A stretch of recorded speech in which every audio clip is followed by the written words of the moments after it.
सर्वांना जय भीम नमो बुद्धाय। तर आज आपण बघणार आहोत हातचे काम सोडून पडत्याच्या पाठीमागे लागू नये। एखादं काम जर आपण करत असणार तो सोडून नुसत्याच दुसऱ्या भलत्या कामाच्या मागे लागू नये। जसे की एखादा चोर चोरी करायला आला आणि आपल्या घरून चोरी करून गेला, पण तो जेव्हा आपल्याला दिसला आणि आपल्या घरातच उपस्थित असताना जेव्हा तो आपल्याला दिसला तेव्हा आपण ओरडलो नाही की चोर चोर तुम्ही आमची मदत करा म्हणून। आणि जेव्हा तो चोर निघून गेला, चोर पडून गेल्यावर आपण म्हटलं सावधान सावधान म्हणून ओरडण्यात काही फायदा असत नाही। आणि त्याचप्रमाणे किंवा एखादा दिवा आपण जाळला आणि तो दिवा जळता जळताच विझला, तर दिवा विझल्यावर त्याच्यामध्ये तेल घालून काहीही उपयोग होणार नाही। पुन्हा तो दिवा आपल्याला जाळावं लागणार आहे। आपोआप तो जळणार का? अजिबातही जळणार नाही। तर आजची आपली ही गोष्ट आहे अपन्नग जातक नंबर 1 मधले। प्राचीन काळी वाराणसी नगरात ब्रह्मदत्त नावाचा राजा राज्य करीत होता। आधीचे लोक असे सांगतात की प्राचीन काळामध्ये बऱ्याचशा राजांना ब्रह्मदत्त हाच नाव दिलं जात होतं, म्हणून आपण ही जातक कथा बघणार आहोत। याच्यामध्ये राजाचे नाव बऱ्याच वेळेस ब्रह्मदत्त येणार आहे। तर प्राचीन काळी वाराणसी नगरात ब्रह्मदत्त नावाचा एक राजा राज्य करीत होता। त्यावेळी आमच्या बोधिसत्व एका मोठ्या सावकाराच्या कुळात जन्माला आलेला होता। त्यावेळेस काय झालं, आमचे जे बोधिसत्व होते ते एका मोठ्या सावकाराच्या कुळामध्ये जन्माला आलेले होते। आणि वयात जेव्हा ते आले तर वयात आल्यावर 500 गाड्या बरोबर घेऊन परदेशी व्यापाराला जात असत। व्यापारी होते ते, तर एका जागेहून दुसऱ्या जागी व्यापार करण्याकरिता त्यांना जावे लागत होतं व्यापार करण्यासाठी। तर त्याचप्रमाणे आपले बोधिसत्व सुद्धा 500 गाड्या घेऊन एका जागेवरून दुसऱ्या जागेवर, एका शहरावरून दुसऱ्या शहरात, एका राज्यातून दुसऱ्या राज्यात, अशा प्रमाणे ते जात असत। तो कधी पूर्व दिशेला जाई आणि कधी पश्चिम दिशेला जात असत। आपले बोधिसत्व कधी व्यापार करण्यासाठी पूर्व दिशेला तर कधी पश्चिम दिशेला जात असत। एका वर्षी पावसाळा संपल्यावर आमच्या बोधिसत्वाने परदेशी जाण्याची सर्व सिद्धता केली। एके वर्षी काय झाला, पावसाळा संपला आणि पावसाळा संपल्यावर आमच्या बोधिसत्वाने परदेशी जाण्याची सगळी सिद्धता केली। त्याच वेळी दुसरा एक व्यापारी आपल्या 500 गाड्या घेऊन त्याच रस्त्याने जाण्यास तयार झाला होता। ज्यावेळी बोधिसत्व जाण्यासाठी तयार झाले होते त्याच वेळी एक दुसरा व्यापारी आपले 500 गाड्या घेऊन तिथून व्यापार करण्यासाठी त्याच रस्त्याने जाण्यासाठी तयार झालेला होता। त्याला बोधिसत्व म्हणाला, मित्रा, आम्ही दोघे जर एकदम एकाच मार्गाने गेलो तर आमच्या बैलांना वैरण मिळण्यास अडचण पडेल। बोधिसत्व त्याला म्हणाले की 500 बैलगाड्या घेऊन ते व्यापार करण्यासाठी जात असायचे। तर बोधिसत्व त्यांना म्हणाले की जर आपण दोघे एक सोबतच गेलो तर रस्त्यांनी आपल्या बैलांना बरोबर चालण्यासाठी जागा व्यवस्थित काही मिळणार नाही आणि अडचण येणार। आमच्या माणसांनाही शाकभाजी बरोबर मिळणार नाही, तेव्हा आमच्यापैकी एकाने पुढे जावे। आणि आमचे जे माणसं आहेत, कारण व्यापार करायला एकटे तर जात नसत, 500 गाड्या, 500 बैलगाड्या आणि त्यांचे माणसं, तर जर आमचे माणसं पण जाऊ आपण तर त्यांना सुद्धा खाय प्यायसाठी बरोबर काही मिळणार नाही। म्हणून आपण एक काम करूया, एक जण आधी जाऊ आणि त्याच्यानंतर काही दिवसानंतर दुसरा जण जाणार। तेव्हा आमच्यापैकी एकाने पुढे जावे व दुसऱ्याने 8-15 दिवसांनी मागवून जावे, हे बरं होईल। म्हणजे एका जणाने आधी जावे आणि त्याच्यानंतर 10-15 दिवसांनी, 8-15 दिवसांनी दुसरा व्यापारी जावा, असं करू तर हे खूप छान होणार। तो दुसरा व्यापारी म्हणाला, मित्रा, असे जर आहे तर मीच पुढे जातो। तो दुसरा व्यापारी बोधिसत्वाला म्हणाला, जर असेच आहे तर मी आधी जातो आणि तू माझ्या गेल्यावर 10-15 दिवसानंतर येशील, का की माझी सर्व सिद्धता झाली आहे। आता येथे वाट पाहत बसणे मला योग्य वाटत नाही। माझी सगळी तयारी झालेली आहे आणि आता इथे मी 10-15 दिवस वाट बघणे मला काही शक्य वाटत नाही, म्हणून मी आधी जातो, तू माझ्या नंतर 10-15 दिवसानंतर येशील। बोधिसत्वाला ही गोष्ट पसंत पडली. त्या व्यापाऱ्याने पुढे जावे व बोधिसत्वाने 15 दिवसांनी त्याच्या मागहून जावे असा त्यांचा निर्णय झाला. बोधिसत्वाला ही गोष्ट आवडली आणि त्याचप्रमाणे त्यांचा निर्णय झाला की तू आधी जा आणि बोधिसत्व जे आहेत ते 10-15 दिवसानंतर जातील. तेव्हा तो व्यापारी आपल्या नौकरास म्हणाला, गडे हो, आजच्या आज आम्ही प्रवासाला निघू. तो जो दुसरा व्यापारी होता तो आपल्या लोकांना म्हणू लागला की आपण आजच्या आज प्रवासाला निघू. पुढे जाण्यामुळे आम्हाला पुष्कळ फायदा होणार आहे. आम्ही आधी जाऊ तर लोक आमच्याकडून सगळं सामान घेऊन टाकतील. त्यांनी काय होणार की आम्हाला खूप फायदा, प्रॉफिट होणार. आमच्या बैलांना चारा पाणी यथेच्छ मिळेल व आमच्या मालाला दाम दुप्पट किंमत येईल. आमचे जे बैल आहेत, बैलगाड्या घेऊन जात होते 500, तर आमचे जे बैल आहेत त्यांना सुद्धा चारा वगैरे व्यवस्थित मिळेल आणि आमचा जो माल आहे त्याला दुप्पट दाम मिळेल असं त्याच्या मनामध्ये विचार आले. पण बोधिसत्वाच्या अनुयायांना हा बेत आवडला नाही. हा जो निर्णय झाला होता, जे बोधिसत्वाचे अनुयायी होते त्यांना आवडला नाही. ते आपल्या मालकाला म्हणाले, तुम्ही हे भलतेच काय केले. बोधिसत्वाला ते त्यांचे बाकीचे माणसं म्हणू लागले की तुम्ही हे भलतेच काय केले. आमची सर्व तयारी फालतू व्यर्थ गेली आणि तुम्ही त्या ग्रहस्थाला पुढे जाण्यास अनुमती दिली. हे काय तुम्ही केलं नाही का. आपल्याला आधी पुढे जायचं होतं पण तुम्ही, आमची एवढी तयारी झालेली होती, ते सगळी तयारी व्यर्थ गेली आणि तुम्ही स्वतः न जाता कुणाला परवानगी दिली, कुणाला अनुमती दिली, त्या दुसऱ्या व्यापाऱ्याला जाण्याची अनुमती दिली. आम्ही जर त्याला न कळविता मुकाट्याने पुढे गेलो असतो. बोधिसत्वांचे सगळे माणसं असे म्हणू लागले, आम्ही जर त्याला न कळवता मुकाट्याने पुढे गेलो असतो तर आमच्या मालाचा चांगला खप होऊन आपल्या पदरात पुष्कळ नफा पडला असता. आपला चांगला माल विकला असता आणि आपल्याला खूप सारा प्रॉफिट, फायदा झाला असता. बोधिसत्व म्हणाला, तुम्ही म्हणता अशी गोष्ट घडून आली नसती. बोधिसत्व त्या माणसांना म्हणतात की तुम्ही जसे म्हणत आहात की आपण आधी गेलो असतो मुकाट्याने त्याला न सांगता तर आपल्या मालाला दुप्पट किंमत आली असती आणि आपल्याला पुष्कळ फायदा झाला असता. तर बोधिसत्व म्हणतात, तुम्ही ही गोष्ट जे म्हणता अशी गोष्ट घडून आलीच नसती.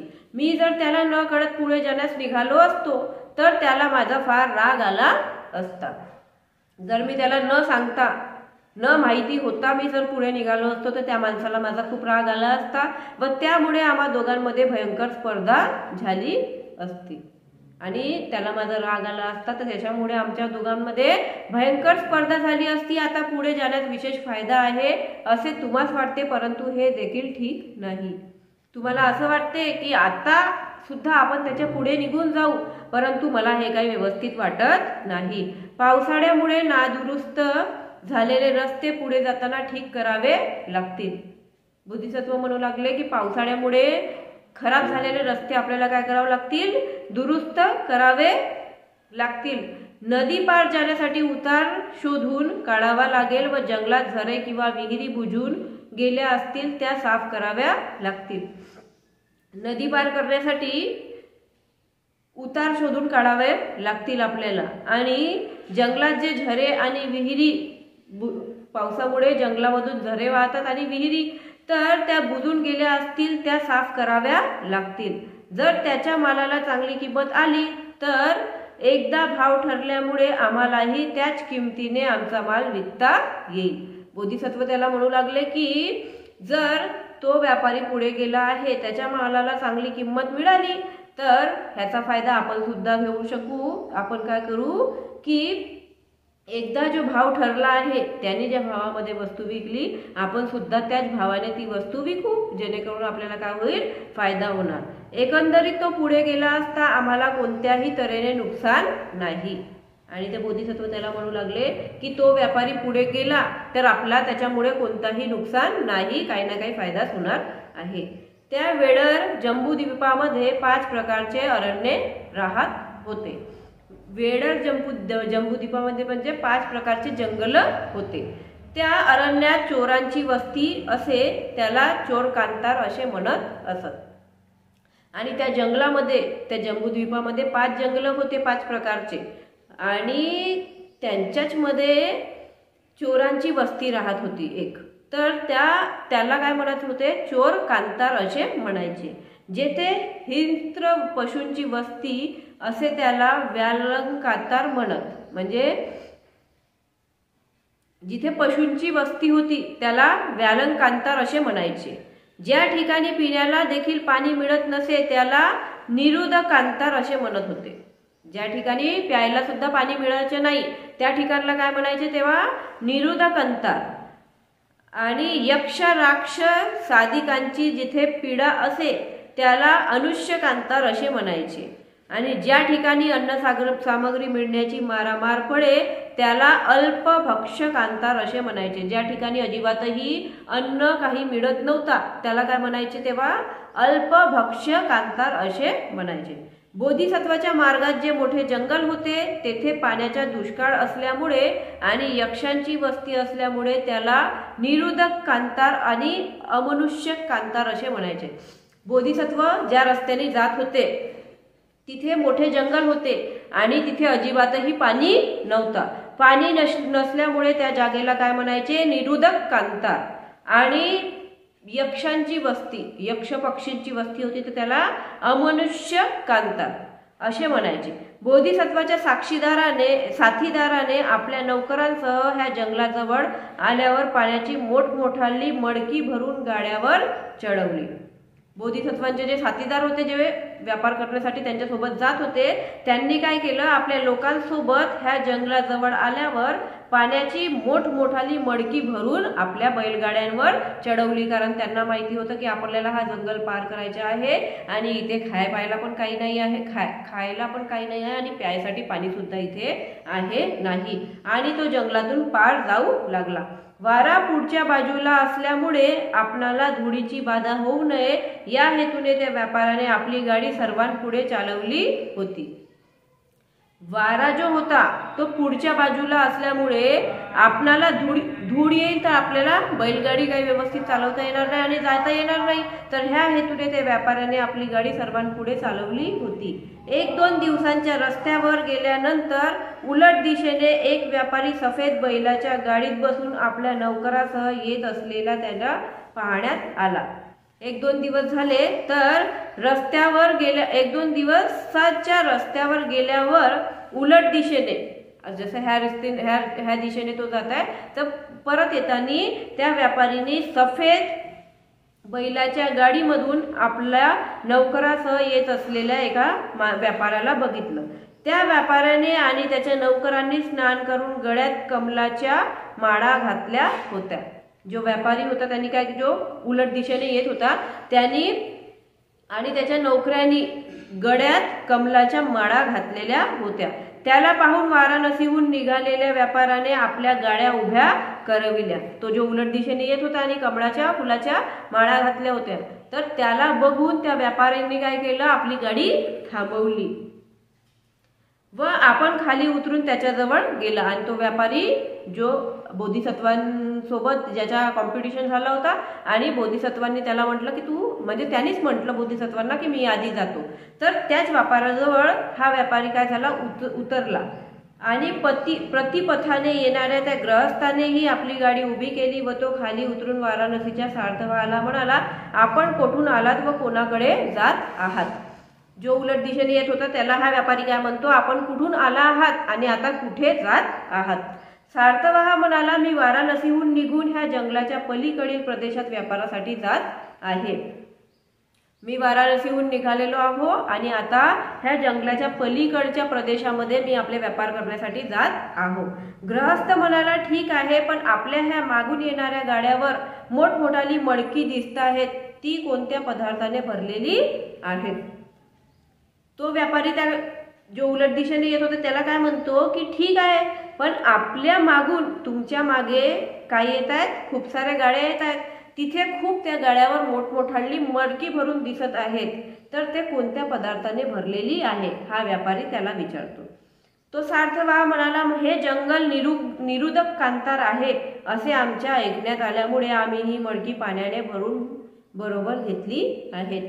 हे जंगल ह्या जंगलामध्ये अजिबातही पाणी मिळत नाही असे आम्ही ऐकलो होतो म्हणून आम्ही आमच्यासोबत ह्या घड्यांमध्ये पाणी भरून घेतलेलो आहोत. तो गृहस्थ मोठ्याने हसून म्हणाला तो गृहस्थ व्यापारी मोठ्याने हसून म्हणाला वा हे काहीतरी भलतेच तुमच्या ऐकण्यात आले. पलीकडे ती हिरवीगार झाडी दिसते की नाही तेथे तुडुंब भरलेला एक मोठा तलाव आहे. तो व्यापारी त्या उलट दिशेने आलेल्या व्यापाऱ्याला सांगतो की तुम्ही पलीकडे जे हिरवी गार झाडी दिसत आहेत तुम्हाला, तेथे एक तुडुंब भरलेला मोठा तलाव आहे. त्या भागात 12 पाऊस पडत असल्यामुळे पाण्याची टंचाई अशी कधीच पडत नाही आणि त्या भागामध्ये 12 महिने पाऊस पडत असते, म्हणून पाण्याची कमतरता कधीही आम्हाला वाटत नाही. नुकताच तेथे पाऊस पडल्यामुळे आमच्या गाड्याची चाके चिखलाने भरून गेलेली आहेत ती बघा. आणि नुकताच तिथे पाऊस भरलेला आहे म्हणून पाणी भरलेलं आहे म्हणून आमच्या गाड्याची चाके सुद्धा पाण्याने चिखलाने भरलेली आहे. आमचे बैल भिजून गेलेले आहेत आणि पावसाच्या झडीने भिजलेली आमचे वस्त्रे यद्यापि वाळून गेली नाहीत. आमचे जे बैल आहेत ते सुद्धा त्या पाण्याने भिजून गेलेले आहेत आणि पावसाची जी झडी होती त्याच्याने आमचे वस्त्रे सुद्धा भिजलेले आहेत. आपण ही पाण्याची भांडी गाड्यावर लादून बैलांना विनाकारण त्रास देत आहात. तो व्यापारी त्या उलट दिशेने येणाऱ्या व्यापाऱ्याला म्हणतो, आपण ही पाण्याचे मडके विनाकारण भरून उगाचच ह्या बैलांना तुम्ही त्रास देत आहात. बरे आता उशीर झाला. सहजासहजी गाठ पडल्यामुळे आपला परिचय घडला. पुढे कधी गाठ पडली तर ओळख दे, म्हणजे एवढं बोलले ते आणि बोलू लागले की बरं झालं की आपली सहजासहजीच भेट झाली. पुढे देखील आपली जर भेट झाली तर आठवण असू द्या किंवा ओळख असू द्या. तो उलट दिशेने येणारा व्यापारी म्हणतो, हे काय विचारता, आपण ह्या बाजूने आलात म्हणून आमचा फार फायदा झाला. दंतकंथावर विश्वास ठेवून आम्ही आमच्या गाड्यावर हे पाण्याचे ओझे लादून नेत होतो. आम्ही एका माणसावर विश्वास ठेवून हे पाण्याचे ओझे आमच्या गाडीवर लादून नेत होतो, परंतु तुम्हीच आम्हाला सांगितलं की तिथे एक तलाव भरून राहते आणि खूप पाऊस राहते आणि पाणी तिथे एनी टाइम राहते, म्हणून आम्हाला खूप चांगलं झालं. पण आता त्याची जरूरत राहिली नाही. नमस्कार, अशीच मेहरबानी राहू द्या. आणि तो व्यापारी त्या दुसऱ्या व्यापाऱ्याला म्हणतो, जो उलट दिशेने येत होता तो त्याला म्हणतो की तुमची खूप मेहरबानी राहणार. तो ग्रहस्थ आपल्या नौकरासह तेथून निघून गेल्यावर सार्थवाने मडक्यातील पाणी फेकून देण्यास लावले आणि तो व्यापारी तिथून निघून गेला. आणि हा जो पाणी घेऊन जात होता याने काय केलं, आपल्या साथीदारांना तो पाणी फेकून द्यायला लावले व ती मडकी तिथेच टाकवली आणि जे मडके होते ते सुद्धा तिथेच टाकली. आता बैलांचे ओझे हलके झाल्यामुळे गाड्या त्वरेने चालल्या होत्या. आता बैलांवर ओझं काही होतं नाही, ओझं कमी झालं होतं म्हणून त्यामुळे गाड्या खूप स्पीडनी जात होत्या. परंतु सारा दिवस मार्ग आक्रमण केल्यावर देखील पाण्याचा पत्ता लागत नव्हता. संपूर्ण दिवस ते चालत राहिले पण परंतु त्यांना पाण्याचा अजिबातही पत्ता लागला नाही. तेव्हा यक्षांनी आपणाला आणि आपल्या लोकांना फसवण्यासाठी अशी युक्ती लढवली असली पाहिजे ही गोष्ट त्याला समजू आली. पण त्या सार्थवाहाच्या ताड्यातील सर्व लोक हताश होऊन गेले, कारण त्यांनी त्याच्याजवळ पूर्ण पाणी होतं मडक्यामध्ये भरून त्यांनी पाणी त्या व्यापाऱ्यांवर विश्वास करून तो संपूर्ण पाणी फेकून दिला होता. तर आता जे त्या व्यापाऱ्याचे संपूर्ण लोक होते ते पाण्यामुळे हताश झाले आणि बैलांना मोकळे सोडून गाड्या वर्तुळाकार रचून आपापल्या गाडीखाली शोकमग्न होऊन बसले. बैल गाड्या रोखल्या आणि आपापल्या गाडीखाली शोकमग्न होऊन बसले. तेव्हा त्यांच्या अंगी त्राण राहिले नाही अशी त्या धूर्त यक्षाची पक्की खात्री झाली. यक्ष जो पक्षी होता तेव्हा त्याला समजू आला की आता यांच्या अंगी त्राण अजिबातही राहिले नाही. त्या तांड्यावर तो तुटून पडला व आपल्या अनुयायांना म्हणाला, गडे हो, माझी युक्ती सिद्धीला जाणार नाही असे तुम्हाला वाटत होते, परंतु तो सार्थवाहा हातचे सोडून पडत्याच्या पाठीमागे लागणारा असल्यामुळे माझा पाय त्याच्यावर बिनचूक पडला. आता काय झाला की त्यांनी आपलं न ऐकता पाणी तो घेऊन जात होता, परंतु त्यांनी दुसऱ्याचं ऐकून काय केलं, ते पाणी फेकून दिलं आणि त्याच्यावर त्यांनी विश्वास केला. तर आज तुम्ही यथेच्छ भोजन करा. जे यक्ष पक्षी होते ते काय म्हणत आहे, आज तुम्ही आपल्या पक्षीचा जो समूह आहे तो आपल्या समूहाला म्हणतो, आज तुम्ही यथेच्छ भोजन करा. अशी पर्वणी पुन्हा येणार की नाही मला याची शंका नाही. गाड्यातील सामान आणि गाड्या तेथेच टाकून देऊन यक्षांनी सर्व बैलांना आणि माणसांना खाऊन टाकले. ते जे यक्ष होते त्यांनी काय केलं, त्या गाड्यातलं सगळं सामान तिथेच होतं, त्या गाड्या तिथेच टाकून देऊन त्या यक्षांनी सगळ्या बैलांना आणि जेवढेही माणसं होते त्यांना खाऊन टाकलं आणि मोठ्या हर्षाने नाचत उडत ते आपल्या निवासस्थानाला गेले. आणि आता त्यांना यथेच्छ भोजन मिळालं होता, त्याच्यामुळे ते खूप हर्षोल्लासात आपल्या जागी गेले. त्या मूर्ख सार्थवाला वाराणसीहून निघून पंधरवडा झाल्यावर आमच्या बोधिसत्व आपल्या नौकरासह वाराणसीहून निघून अनुक्रमे प्रवास करीत करीत त्या जंगलाजवळ आला। आता तो जो व्यापारी होता पहिलावाला, त्याला जाऊन 15 दिवस झाले होते, तर आता बोधिसत्वाच्या जायची वेळ होती। तर आता बोधिसत्व निघाले। तेथे आपल्या सगळ्या लोकांना एकत्र जमवून तो म्हणाला, गडे हो, हे निरुदक कांतार असून अमनुष्य कांतारही आहे। तिथून निघाल्यानंतर बोधिसत्व आपल्या लोकांना म्हणतात की ही जी जागा आहे, इथे प्यायला पाणी तर आहेच नाही, परंतु इथे मनुष्य सुद्धा राहत नाही, यक्ष राहतात, यक्षांची वस्ती आहे। तेव्हा तेथे आम्ही मोठ्या सावधपणे वागले पाहिजे, म्हणून तिथे आपण खूप सावध राहिले पाहिजे। जर वाटेत तुम्हाला कोणी भलतेच फळ मूळ दाखविल तर ते तुम्ही खाता कामा नये। आपण रस्त्याने जात आहोत आणि रस्त्याने जाता जाता जर आपल्याला कोणी फळं मुळे किंवा काही दाखवलं तरी सुद्धा ते आपल्याला खायचं नाही आहे, किंवा अन्य कोणत्याही विशेष गोष्ट घडून आली तर ती ताबडतोब मला सांगण्या वाचून राहता कामा नाही। बोधिसत्व आपल्या लोकांना म्हणू लागले, किंवा अन्य कोणतीही एखादी गोष्ट घडून आली तर ती मला सांगितल्याशिवाय करायची नाही। बोधिसत्वाच्या म्हणण्याप्रमाणे वागण्याचे त्या सर्वांनी कबूल केले आणि बोधिसत्वांनी जसं सांगितलं तशाच प्रमाणे ते सगळे बोधिसत्वांचे माणसं त्यांनी वागण्याचे कबूल केले। बोधिसत्व अत्यंत व्यवहार निपुण असल्यामुळे आपल्या हिताहिताचे ज्ञान त्यांना विशेष आहे असे जाणून त्यांनी आपला भरीभार त्याच्यावर सोपवला। त्या मूर्ख सार्थवाला आणि त्याच्या अनुयायांना दुर्बळ करून मारून खाल्ल्यापासून यक्षांना मनुष्य मासाची विशेष गोडी लागली होती। त्या व्यापाऱ्याला आणि त्याच्या सगळ्या माणसांना यक्षांनी खाऊन टाकलं होतं, बैलांना सुद्धा खाऊन टाकलं होतं, म्हणून आता यक्षांना माणसाचं मांस खायची खूप विशिष्ट गोडी लागली होती। पूर्वीप्रमाणे त्यांनी आपल्या स्वरूप पालटून ते बोधिसत्वाच्या लोकांपुढे आले। यक्षांनी काय केलं, आपलं स्वरूप पलटवलं आणि ते बोधिसत्वांच्या लोकांपुढे आले आणि जवळ पाण्याचा तलाव आहे इत्यादी वर्तमान त्यांनी सांगितले आणि असं सांगितलं की जवळ काय आहे, पाण्याचा तलाव आहे इत्यादी बाकीच्या गोष्टी सांगितले। बोधिसत्व सर्वांच्या मागल्या गाडीवर बसून चालला होता। बोधिसत्वाच्या समोर सगळ्या गाड्या होत्या आणि सगळे माणसं होते। बोधिसत्व सगळ्यांच्या मागे होते। पुढे चाललेले त्यांचे नौकर धावत धावत येऊन त्याला म्हणाले, धनी साहेब, आताच हा एक व्यापारी दुसऱ्या बाजूने आपल्या नौकरासह येत आहे। त्याच्यामधून एक माणूस बोधिसत्वांकडे गेला आणि तो सांगतो की आताच हा व्यापारी आपल्या माणसांसोबत दुसऱ्या दिशेवरून येत आहे।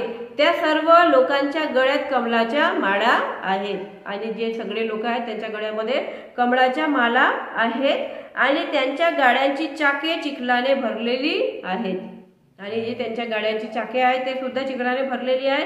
ते सांगतात की पलीकडे जे हिरवेगार जंगल दिसते तिथे एक तलाव आहे व त्या भागात 12 माही पाऊस पडत राहते। समोर जो एक जंगल आहे तिथे 12ही महिने पाऊस पडत राहते आणि तिथे समोरच एक तलाव सुद्धा आहे, त्या तलावामध्ये पाणी राहते। तेव्हा आम्ही ही पाण्याची भांडे वाहून नेण्यापेक्षा येथेच टाकून दिल्यास आमच्या बैलांचे ओझे कमी होईल। त्या यक्षांनी माणसाचे रूप धारण केलं आणि बोधिसत्वांच्या नौकराला असं सांगितलं व त्या तलावाजवळ आम्ही लवकरच पोहोचू आणि हे उगीच आपण पाण्याचे भांडे घडे तिथे विनाकारण घेऊन जात आहोत अशा प्रकारे तो नौकर बोधिसत्वांना म्हणाला। बोधिसत्व म्हणाला, गडे हो, तुम्ही माझ्या हुकुमाबाहेर चालू नका।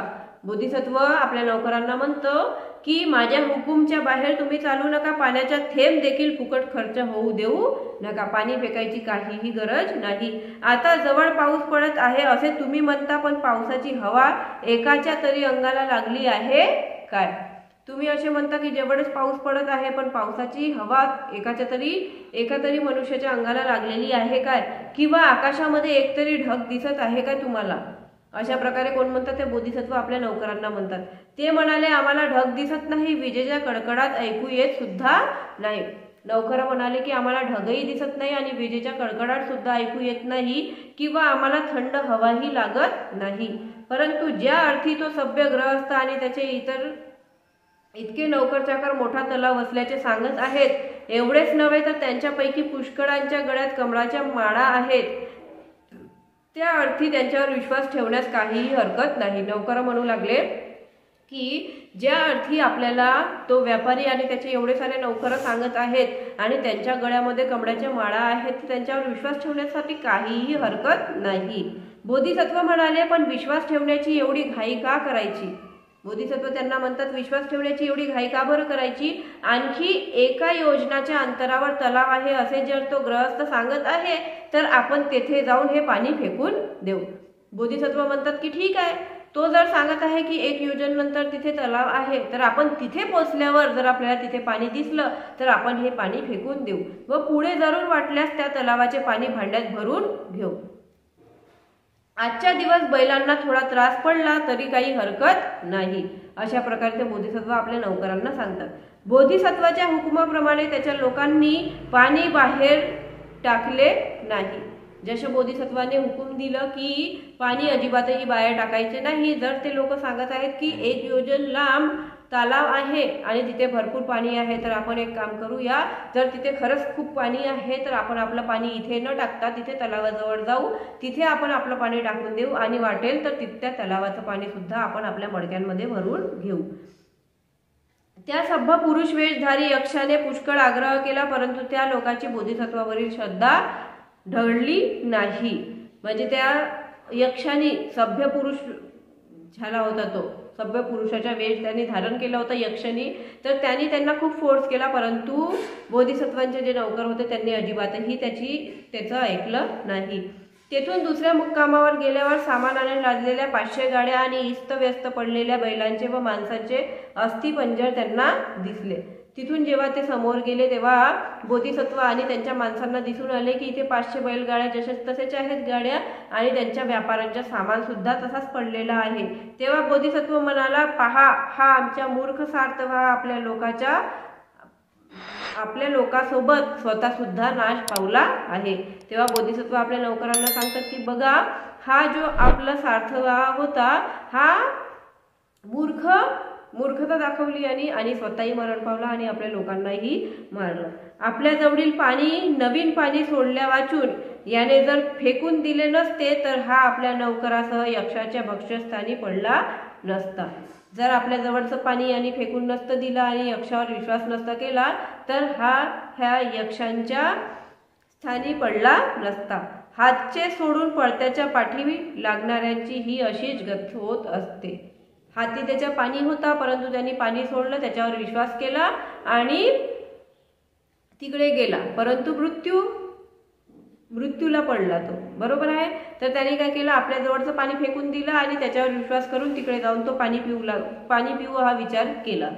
त्या गाड्यावरील बहुमोल सामान आपल्या गाड्यावर घालून आणि आपल्या गाड्यावरील अल्पमोल वस्तू तेथेच टाकून देऊन बोधिसत्व आपल्या लोकांसोबत सुखरूपपणे त्या कांतारांच्या पार गेला. अशा प्रकारे मग ते जे गाड्यांवर सामान होता तो सामान बोधिसत्वाने आपल्या गाड्यांवर ठेवला आणि बाकीचे जे व्यर्थ सामान होता तो त्या गाड्यांवर ठेवून सुखरूपपणे ते त्या वस्तीतून बाहेर पडले व तेथे मोठा फायदा मिळवून पुन्हा सुरक्षितपणे वाराणसीला आले. आणि समोर जाऊन त्यांनी खूप फायदा मिळवला, आपला पूर्ण माल विकला आणि त्याची खूप सारी प्रॉफिट सुद्धा त्यांना झाली आणि मग ते सुरक्षितपणे वाराणसीला आले. अशा प्रकारे आजची आपली ही गोष्ट होती. हातचे सोडून पडद्याच्या मागे लागू नये. साधू साधू साधू.